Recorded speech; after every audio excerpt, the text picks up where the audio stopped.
নরওয়েতে অভিষেক বন্দ্যোপাধ্যায়কে আমন্ত্রণ আগামী 17 থেকে 22 নভেম্বর অভিষেক বন্দ্যোপাধ্যায়কে আমন্ত্রণ জানানো হয়েছে। কেন জানাবে প্রবীর রয়েছেন আমাদের সঙ্গে। প্রবীর, কারণ নরওয়ে সরকারের তরফে সাংসদ অভিষেক বন্দ্যোপাধ্যায়কে আমন্ত্রণ জানানো হয়েছে আলোচনা সভায়। সেই আলোচনা সভার বিষয়বস্তু হচ্ছে মহিলা সশক্তিকরণ এবং সকলের সমান অধিকার, মহিলা এম্পাওয়ারমেন্ট এবং সমান অধিকার, এই দুটো বিষয়কে নিয়ে আলোচনা সভা 17 থেকে 22 নভেম্বর। এই 17 থেকে 22 নভেম্বর এই আলোচনা সভায় সাংসদ অভিষেক বন্দ্যোপাধ্যায়কে আমন্ত্রণ জানানো হয়েছে নরওয়ে সরকারের তরফে।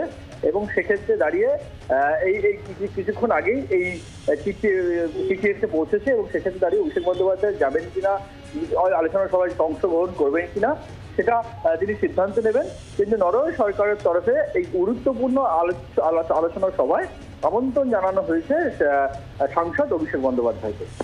ধন্যবাদ প্রবীর। বাংলার আওয়াজ, বাঙালির আবেগ, জি 24 ঘন্টা।